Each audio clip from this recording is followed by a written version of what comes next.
ఎస్సీల అభివృద్ధి గురించి చిత్తశుద్ధితో చేసే ప్రభుత్వాలు మటుకు లేవు. ఎస్టీ సబ్ ప్లాన్ నిధుల్ని కంప్లీట్ గా డైవర్ట్ చేసే పరిస్థితులు, ఎస్టీలో విద్యా విషయంలో కూడా చాలా నిర్లక్ష్యంగా ఉండే పరిస్థితి. హాస్టల్లో సదుపాయాలు లేవు. మొన్న నేను రాజమండ్రిలో ఒక ఎస్టీ హాస్టల్కి వెళ్ళాను, గర్ల్స్ హాస్టల్కి. ఎంత దారుణంగా ఉందంటే దాని పరిస్థితి, వాళ్ళు కిందే పడుకుంటున్నారు. నేది కిరణ్ కుమార్ రెడ్డి గారు ఉన్నప్పుడు మా హయాంలో నిర్మించిన హాస్టల్. దాని తర్వాత దానికి ఒక దుప్పటి కానీ ఒక రగ్గు కానీ, నేను రగ్గులు ఇచ్చాను. మమ్మల్ని ఈ సంవత్సరం బాగా చలికాలం ఉందంటే వెళ్ళి రగ్గులు ఇచ్చాను. 400 రగ్గులు హాస్టల్లో ఉంటే ఒక్కొక్క హాస్టల్లో ఒక్కొక్క రూమ్లో 15 మంది కిక్కిరిసిపోయి కింద పడుకుని ఉండే పరిస్థితి. మరి ఈ ఎస్టీ సబ్ ప్లాన్ డబ్బులన్నీ ఎక్కడికి వెళ్తున్నాయంటే మనకి జవాబు ఉండదు. హాస్టల్ని పెంచరు. ఇప్పటి నుంచో ఉన్న హాస్టల్స్నే ప్రతి సంవత్సరం డబ్బులు మటుకు కొన్ని వేల కోట్లు, దగ్గరదే 4,000, 5,000 కోట్లు ఎస్టీ సబ్ ప్లాన్ ఖర్చు పెట్టాల్సినవి మాయమైపోతూ ఉంటాయి. ఎస్టీలకి అభివృద్ధికి ఏమీ ఖర్చు పెట్టరు.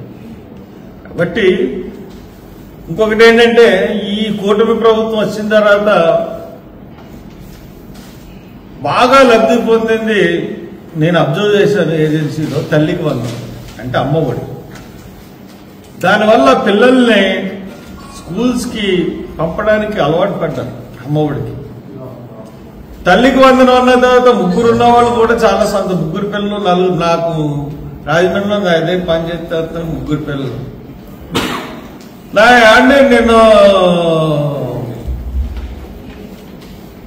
నేను వైఎస్ఆర్ అభిమాని, వైఎస్ఆర్ పార్టీ, కానీ నేను కూటమికి ఓటేశానండి అన్నాడు. వాళ్ళు వస్తే నాకు ముగ్గురు పిల్లలకి తల్లికి వందనం 45,000 వస్తుంది కదండి. అంటే ఇలా మభ్యపెట్టి అది ముగ్గురు పిల్లలు ఒక్కదానికే అమ్మఒడి ఇస్తున్నాడు జగన్. వీళ్ళు తల్లికి వందనం అని చెప్పి ఇంట్లో ఎంతమంది ఉంటే అంతమందికి ఇస్తాను. కాబట్టి ఇలాగా దొంగ హామీలు ఇచ్చి అధికారంలోకి వచ్చి ప్రజల్ని మోసం చేస్తూ ఉంది. ఇటువంటి ఈ పార్టీకి బుద్ధి చెప్పాల్సిన అవసరం ఈ ఎలక్షన్లో మనకు వచ్చింది. ముఖ్యంగా రంపచోడవరం నియోజకవర్గానికి వచ్చింది.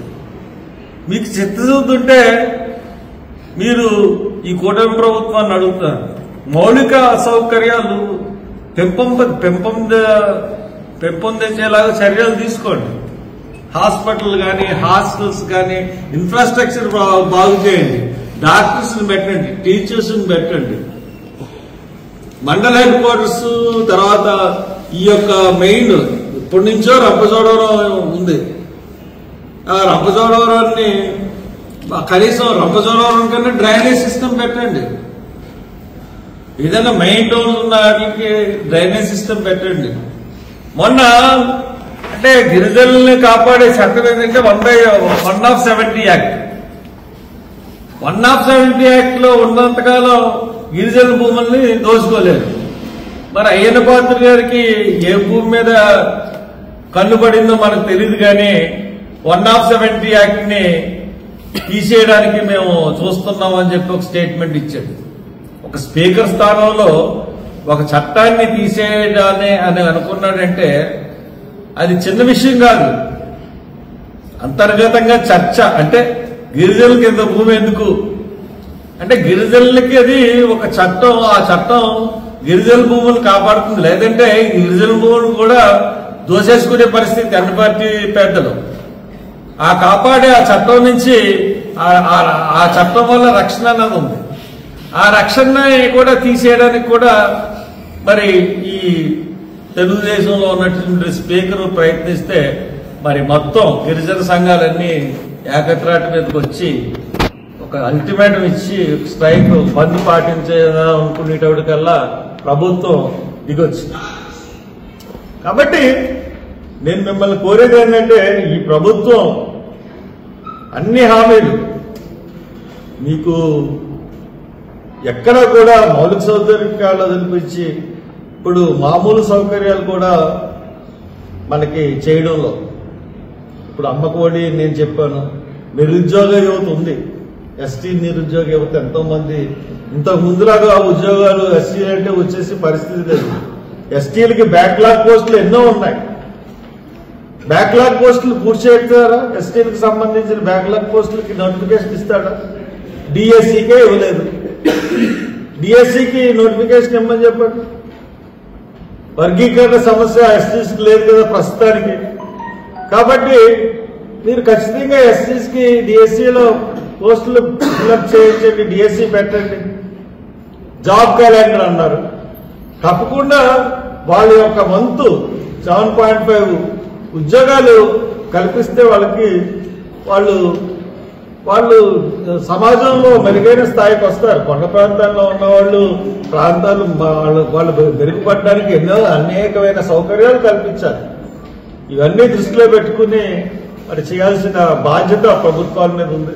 మీరు ఇచ్చిన హామీలనే విద్య విషయంలో కానీ అన్ని విషయాల్లో గిరిజన మహిళలకి 18వ సంవత్సరం 19వ సంవత్సరం నుంచి 59వ సంవత్సరం వరకు నెలకు 1500 వాళ్ళకి వృత్తి కింద ఇస్తా అన్నాడు. ఇచ్చాడా? ఇవ్వలేదు. నిరుద్యోగ వృత్తి ఇవ్వలేదు, మహిళలకు వృత్తి ఇవ్వలేదు, మహిళలకి ఫ్రీ బస్సు ఇవ్వలేదు. అసలు మనకి బస్సులే లేవు. ఏజెన్సీ కొన్ని ఏరియాలకు బస్సులే లేవు. కాబట్టి ఇంతకుముందు ఏం పరిస్థితులు ఉన్నా ఎంత అయ్యే పరిస్థితులు కనబడుతున్నాయి చెప్తే ఈ గిరిజన గ్రామాలకి అభివృద్ధి అన్నది నోచుకోవటం లేదు. చాలా దురదృష్టకరం. నేను మా అభ్యర్థిని ఎగ్గేసి ఇవన్నీ చేసేస్తానని నేను చెప్పట్లేదు. బట్ కొంత చేంజ్ ఉద్యోగ కల్పనలో కానీ ఒక మేనిఫెస్టో ఉంది సుందరది. దాని ద్వారా వీళ్ళందరినీ కూడా చాలా మటుకు ఎంటర్ప్రీనర్ల కింద ఎస్టీస్ ని మేము ముందుకు తీసుకెళ్తాం. అలాగే ఈ రంపచోడవరంలో ఖచ్చితంగా మేము ప్రతి సంవత్సరం కూడా ఈ ఎంఎన్సీ కంపెనీలు తీసుకొచ్చి స్పాట్ ఉద్యోగాలు ఇచ్చేయడానికి మేము ఇంటర్వ్యూలు కూడా కండక్ట్ చేస్తాం.